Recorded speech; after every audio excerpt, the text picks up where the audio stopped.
So, I never thought I'd be writing this, but I guess I need to get it off my chest. Maybe get some outside perspective. It's a long one, so buckle up. I come from a family where things aren't exactly ideal. My brother and I haven't been on good terms for years now, and for a very good reason. To understand the gravity of the situation, I need to provide some background about my family. I have an older brother, Mike, 35, male, who has been estranged from our family for the past decade. Mike has a long history of criminal behavior, substance abuse, and manipulating those around him. Growing up, he was always the black sheep of the family, constantly in and out of trouble. As we got older, his behavior only worsened. Mike's criminal record includes multiple arrests for drug possession, theft, and fraud. He spent time in and out of jail, and each time he was released, he would promise to turn his life around. But the promises were always empty, and he would inevitably fall back into his old ways. The final straw came when he stole a significant amount of money from our parents, nearly bankrupting them in their retirement years. I made the decision to cut him out of my life completely after one of his scams nearly cost my parents their house. They forgave him, of course, because according to them, after all, he was their son. I didn't. I couldn't. For years, we hadn't heard from him, and honestly, it was a relief. Our lives were calmer, and we didn't have to constantly worry about what trouble he might bring to our doorstep next. Fast forward to a few years later, I'm engaged to a woman, let's call her Sarah. I had shared all of this history with her early in our relationship, and she seemed to understand the gravity of the situation. She never pushed me to reconnect with Mike or questioned our family's decision to keep him at a distance. She was incredibly understanding about my family situation, or at least I thought she was. We were deep in wedding planning when she started bringing up the topic of my brother. I didn't think much of it at first. She'd ask a question here and there, and I'd tell her a little bit about him. I was very clear from the start that I didn't want him at the wedding. I didn't even want him to know about the wedding. I wasn't interested in reopening that chapter of my life. My fiance said she understood, and we moved on, or so I thought. We had a small family gathering a couple of months before the wedding. It wasn't planned with any particular purpose in mind. My fiance, Sarah, thought it would be nice for everyone to come together before the big day. It seemed innocent enough, a chance to catch up and share some laughs and build up excitement for the wedding. My parents, a few cousins, and some of our close friends were there. I remember thinking it was going to be one of those easy, casual evenings where nothing major happened. I couldn't have been more wrong. As we sat around the table, everyone deep in conversation, Sarah stood up. At first, I assumed she was going to say something about the wedding or maybe thank everyone for being there. I didn't expect her to make any big announcements. Why would she?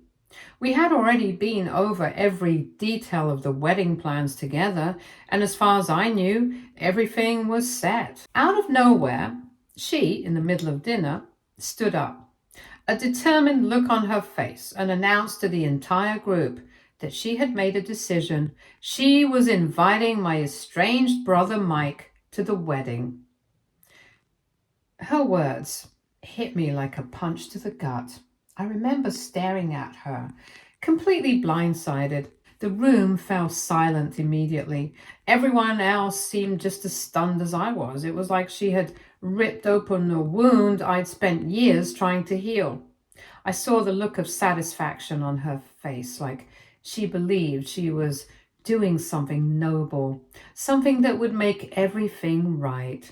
She genuinely seemed to think that this was her moment to fix my family's fractured relationships with a single gesture, as if inviting Mike would magically mend everything that was broken between us. To say I was shocked is an understatement. My mind was reeling. She hadn't just gone behind my back. She had taken it upon herself to undo years of painful history without any consideration for how it might affect me or our relationship. Worse still, she didn't even consult me about it. My parents, who had been sitting across from us, exchanged glances but said nothing. They knew as well as I did how this would turn out, and the tension in the room was palpable. It was clear that this wasn't going to end well. In that moment, all I could think about was everything I had shared with her about Mike's past, his manipulative tendencies, his criminal record, and how he had nearly destroyed my family with his lies and deception. I had made it clear from the beginning that he was not someone I wanted in my life, let alone at my wedding. But here she was, completely disregarding everything I had told her and deciding for herself what was best for us and for me. I tried to stay calm at first, explaining to her again why inviting him was a terrible idea. I laid it all out once more, recounting how he had taken advantage of my parents, nearly costing them their house, and how he had lied and manipulated everyone around him. I explained that this was not about holding a grudge, but about protecting myself and my family from more pain. But Sarah didn't see it that way. She wasn't backing down. She argued that it was time for forgiveness, time to let go of the past, and that I was being cruel for not allowing him a second chance. To her, this was an act of compassion, a chance to reunite a broken family. To me, it was reckless and selfish. She went on to say that if I didn't allow him to come, she would have to reconsider the wedding altogether because she didn't want to marry someone who couldn't be compassionate toward their own family. That was the moment I realized how deep into this idea she was.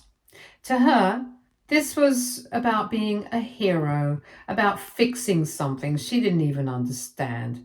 She made me out to be the villain, the one holding on to grudges while she was the savior trying to mend broken ties. I tried reasoning with her, but she wasn't having any of it. In the days that followed, the arguments escalated, and it became clear that she wasn't just talking about inviting him. She had already reached out to him. She had been messaging him for weeks, and worse, she had already sent him money. Apparently, she thought he needed help getting back on his feet so he could make it to the wedding. I can't even describe the rage and betrayal I felt when I found out. She had gone behind my back and made decisions that directly impacted our future without even consulting me. Turns out Mike had played her perfectly. At first, he came off as charming and remorseful, claiming that he had finally turned his life around and wanted to make amends. He even made up some sob story about how he had been in rehab and was working a steady job but just needed a little financial help to attend the wedding. Sarah, of course, fell for it. She saw this as her chance to not only fix the relationship between my brother and me, but also to be a savior for him, helping him get back on his feet. Mike knew exactly what buttons to push. He told Sarah that he felt ashamed to reach out to me directly because of how much pain he had caused, but he assured her that all he needed was a little help and he'd be back on track. It started with small amounts of money, $50 here, $100 there. First, it was for gas money, so he could come to meet us before the wedding. Then for clothes, because he claimed he didn't have anything appropriate to wear. Sarah, being the kind-hearted person she is, didn't question it. As the weeks went by, Mike's requests grew more frequent and more urgent. Suddenly his car had broken down and he needed $500 for repairs. Then, out of nowhere, he claimed his landlord was threatening to evict him because he was behind on rent, and he needed $1,200 to stay in his apartment. He even made up a story about how he was working hard to support a sick friend who was depending on him, using every trick in the book to tug at Sarah's heartstrings. By the time Sarah realized what was happening, she had already sent him close to $3,000. It wasn't until Mike's excuses started getting more bizarre, like asking for money to pay off old debts that suddenly resurfaced, that Sarah began to question his sincerity. She confronted him, and that's when Mike's attitudes shifted. He became more aggressive, blaming Sarah for not understanding his struggles and accusing her of not caring about his family. When she finally came to me asking for my help, I told her no. I wasn't going to bail her out of this mess. I had warned her from the beginning, but she chose not to listen. I told her that if she couldn't see how dangerous and destructive my brother was, then we couldn't move forward with the wedding. There was no trust left. The relationship was over. She tried a lot to convince me that we could still fix things, but it's too late. After all the hours that I had spent explaining to Sarah how Mike had emotionally damaged me, I don't have a single ounce of energy to get back to the same road. I can't marry someone who thought they knew better than me about my own family, who disregarded my boundaries so completely. I called off the engagement that day. I'm very conflicted and confused right now, so I could use any words of guidance. What do you guys think? AITA to distance myself from my fiance who helped my fugitive brother and then got scammed? Update 1. It's been a few days since I ended the engagement and things are still messy. Sarah has been texting me non-stop trying to explain herself. She has apologized repeatedly, saying that she was just trying to do the right thing by helping my brother. She insists that her heart was in the right place, but it's clear to me that she still doesn't fully understand the gravity of what she's done. She's lost a significant amount of money to Mike, and now she's scrambling to figure out how to get back on her feet. At first, I tried to ignore her messages. I needed space. But she started reaching out to my family as well, begging for them to talk to me on her behalf. My parents, while devastated by everything that's happened, have respected my decision to cut her off. They know what my brother is capable of better than anyone. They were hurt by Sarah's actions too. She reopened wounds that we had worked so hard to heal.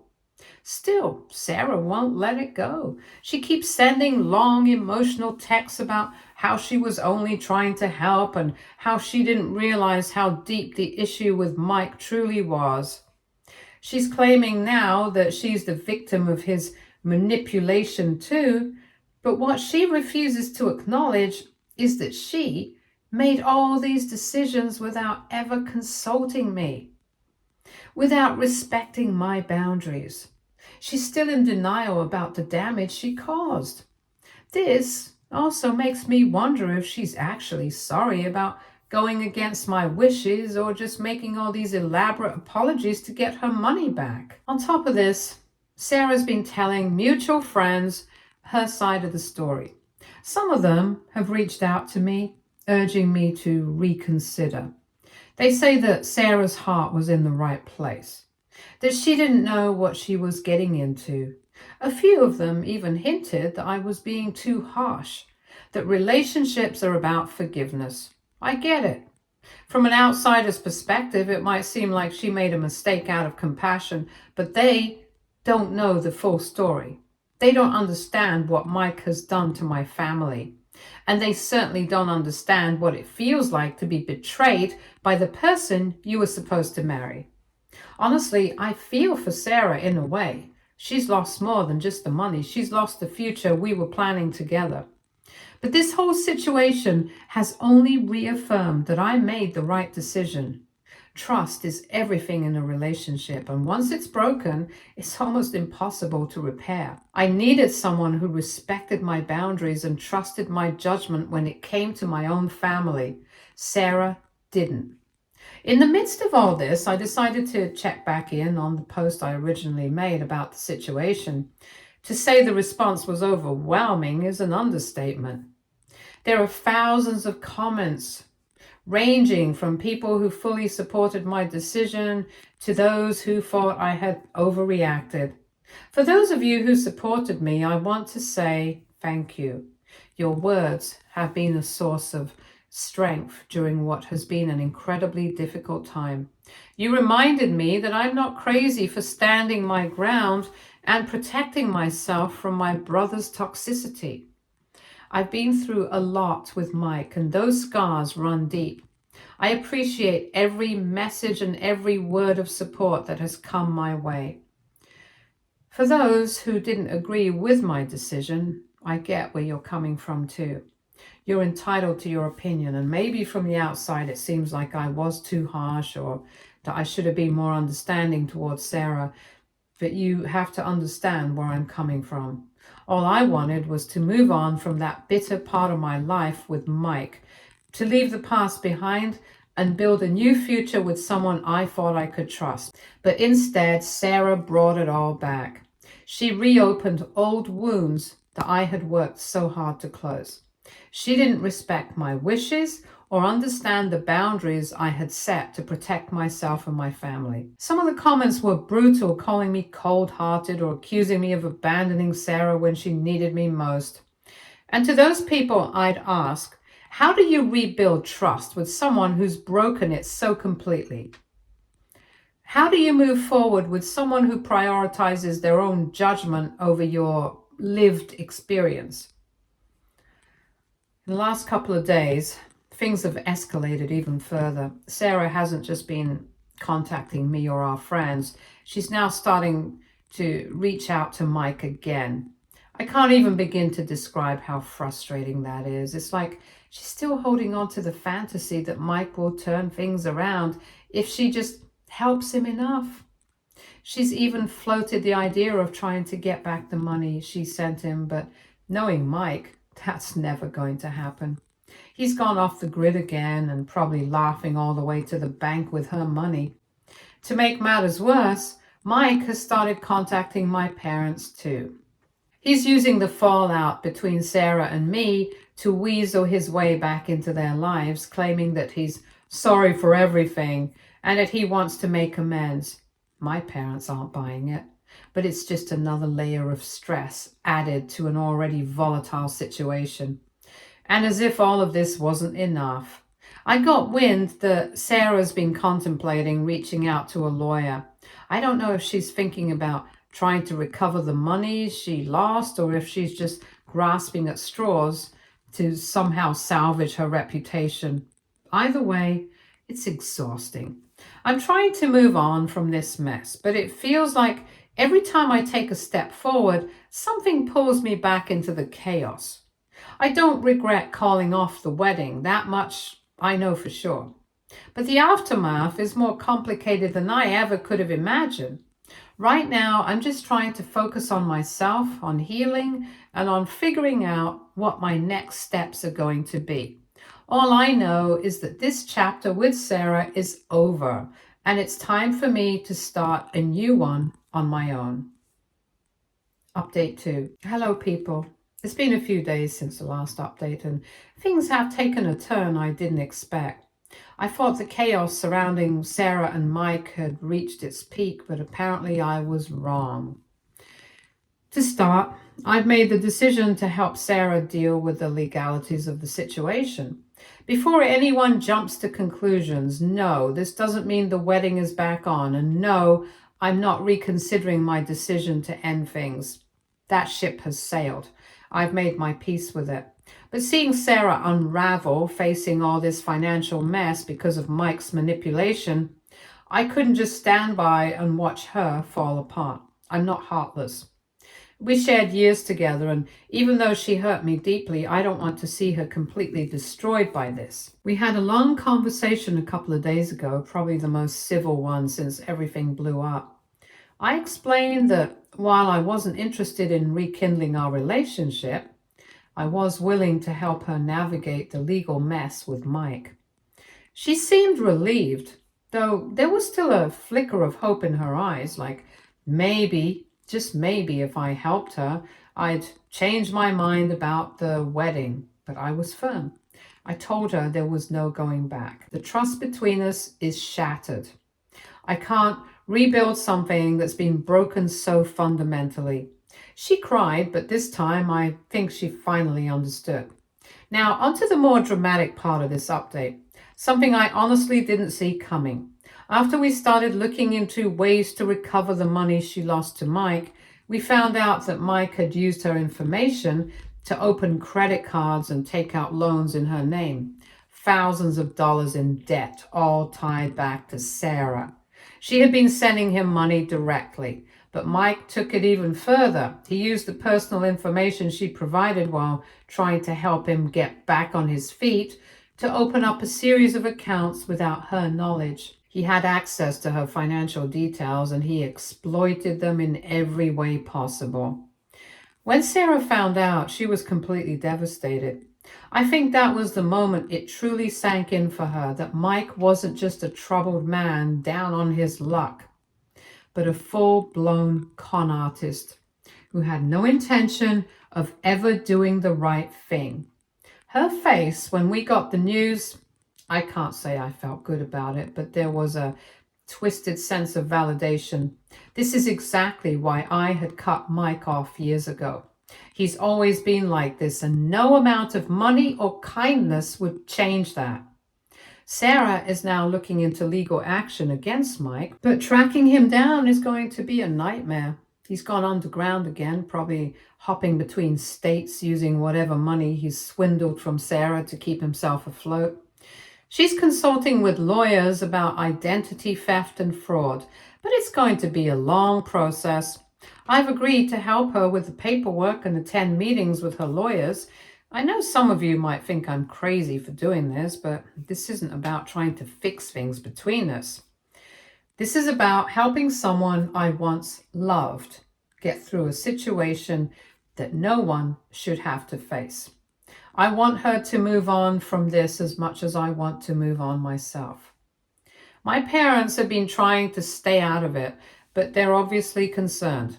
They've told me they support my decision to help Sarah, but they've made it clear that Mike is no longer welcome in their lives, period.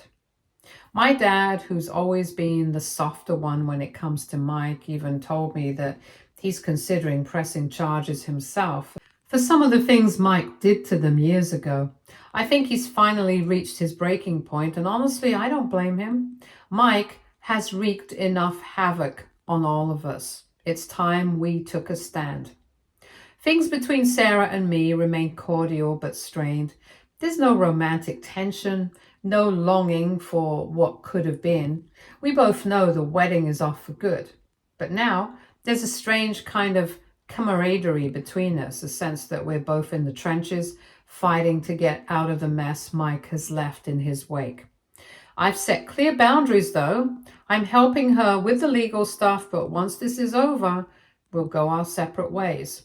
She seems to be respecting that, but there's still an occasional look or comment that makes me wonder if she's holding on to some hope for reconciliation. On top of all this, I've started getting strange messages from Mike. After disappearing for a while, he's somehow gotten wind of the fact that Sarah is going after him legally, and now he's trying to spin his own story. He's sending me these long, rambling texts about how he's misunderstood and how Sarah's blowing things out of proportion and how I should have just let him come to the wedding. It's bizarre, and honestly, it makes me wonder if he's losing his grip on reality. The more he tries to manipulate the situation, the more I realize just how deep his issues go. He's not just a con artist. There's something seriously wrong with him mentally and emotionally. I blocked his number, but part of me is bracing for whatever stunt he's going to pull next. Knowing Mike, this isn't over. He'll try something else. He always does. For now, though, I'm focusing on helping Sarah untangle herself from the legal nightmare, and then I'm done. No more Mike, no more Sarah, no more drama. I need to move forward with my life and finally put this chapter behind me. Update 3. It's been a long while since my last post, and I figured I owe everyone an update. A lot has happened since then, and while some of it has been incredibly stressful, there's also been a strange sense of resolution. I don't know if I can say everything is tied up neatly, but at least there's some clarity now. After we discovered that Mike had opened credit cards and taken out loans in Sarah's name, we immediately consulted with a lawyer specializing in identity theft and fraud. Sarah was in pretty bad shape, mentally, exhausted, anxious, and devastated. She'd lost a huge chunk of money directly to Mike, and now she was saddled with thousands of dollars of debt she didn't even know existed. The lawyer confirmed what we feared. Mike's actions were clear-cut identity theft, which meant we had solid legal grounds to pursue charges. Identity theft is a serious crime, and in our state, the penalties are significant. The lawyer explained that we needed to file a police report immediately to initiate the process. Once we did that, the banks and credit agencies would start an investigation and put a freeze on the fraudulent accounts. Sarah and I spent hours gathering all the evidence, bank statements, text messages, emails, anything that could show a pattern of deception on Mike's part. It was draining, but it had to be done. The hardest part was going to the police station to file the report. Sarah was a mess by this point, still struggling to come to terms with the fact that someone she had trusted, someone she thought she was helping, had turned her life upside down. We sat down with the officers and walked them through the timeline of events and handed over the evidence. They took it seriously, which was a relief. They assured us that they would pursue the case, and because of the amount of money involved, Mike could be facing felony charges. It was a strange feeling. On one hand, I wanted justice for Sarah, but on the other, it was painful to know that my own brother could be going to prison for this. But I had to remind myself that Mike brought this on himself. He's been given too many chances, and this time there's no escaping the consequences. The police began their investigation, and it didn't take long for them to locate Mike. He'd been staying in a small town about 2 hours away, likely using the money he'd stolen from Sarah to cover his tracks. When they arrested him, I got a call from the police, and I can say I was surprised. Disappointed, yes, but not surprised. Mike had been on this path for years, and now he was finally being held accountable for it. Mike is once again facing multiple charges, including identity theft, fraud, and forgery. According to US laws, the penalties for identity theft can include hefty fines and years in prison, depending on the severity of the crime. In Mike's case, given his criminal record and the amount of money involved, he could be looking at up to 10 years in prison. Sarah is cooperating with the investigation, and the authorities have assured her that she won't be held liable for the debts he incurred in her name. She'll still have to go through the process of getting the fraudulent accounts removed from her credit report, but at least she won't be on the hook for paying them. Despite all of this, Sarah has been incredibly remorseful about her role in this mess. I know a lot of you have been harsh on her in the comments, and I get it. I don't blame any of you because I felt the same way. What she did, going behind my back, contacting Mike, and ultimately enabling him, was wrong on so many levels. But seeing her now, broken and regretful, I can't help but feel some compassion for her. She wasn't malicious. She was naive. She wanted to believe that people could change, that Mike could change, and in trying to do something good, she made a terrible mistake. She's learned that lesson the hard way, and I've seen her take responsibility for it. That brings me to the next part of this update, the future. After everything that's happened, I've had a lot of time to reflect on my relationship with Sarah. I'll be honest. Calling off the wedding was one of the hardest decisions I've ever made, but I don't regret it. At the time, it felt like the right thing to do. My trust in her had been shattered, and I couldn't see a way forward. But now, after seeing how deeply she regrets her actions and how willing she's been to work through the aftermath, I'm starting to wonder if maybe there's still something worth salvaging. Over the past couple of weeks, Sarah and I have been spending more time together, mostly because of the legal stuff, but also just talking, trying to make sense of everything that happened. We've had long, painful conversations about trust, about boundaries, about where we went wrong. I've been brutally honest with her about how hurt I was, and she's been equally honest about how much she regrets her choices. She's apologized more times than I can count. But more importantly, she's shown through her actions that she understands the gravity of what she did. I know some of you might think I'm being too forgiving, and maybe you're right. But relationships are complicated. Sarah isn't a bad person. She made a bad decision. And while that decision had serious consequences, I'm not sure it's enough to throw away everything we've built together over the years. We've been through a lot, and while this might be the biggest hurdle we've faced, it doesn't necessarily mean we can't overcome it. That said, I want to be clear, I'm not jumping back into this relationship blindly. The wedding is still off, and we're not rushing into anything. Trust takes time to rebuild, and I'm not sure if we'll ever fully get back to where we were, but I've decided that I'm willing to give it a try. Sarah and I have agreed to go to couples therapy to work through our issues, and we're taking things one step at a time. There's no timeline, no pressure to get back to where we were before. If it works, it works. And if it doesn't, then at least we'll know we tried. It feels like we're back at square one in a way, but maybe that's not such a bad thing. We're starting fresh with a new understanding of each other and the mistakes we made. I'm not saying everything will be perfect. I'm realistic about the challenges we're going to face, but I'm hopeful. For now, that's enough. As for Mike, I'm done with him. I wish I could say I still had some hope that he'd change, but after everything that's happened, I know better. He's a toxic presence in my life, and I'm no longer willing to give him the benefit of the doubt.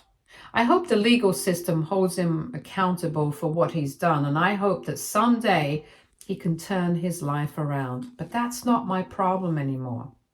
Sarah is the real victim here, and while she made some bad choices, I believe she was just trying to help. That doesn't excuse what she did, but it does help me understand where she was coming from. We're in a weird place right now. Not engaged, not fully broken up, but somewhere in between. We've agreed to take things slow, focused on healing, and see where this journey takes us. I'm not sure what the future holds, but for the first time in a while, I feel like there's a path forward. Whatever happens, I'm going to keep focusing on what's best for me, for Sarah, and for our individual healing. Maybe we'll make it. Maybe we won't, but at least we're trying. Thanks to everyone who followed along with this roller coaster of a story. Your advice and support have meant a lot to me. Even if I didn't always agree with all of it, here's to new beginnings, whatever they may bring. Stay tuned for more stories from our girl relationships.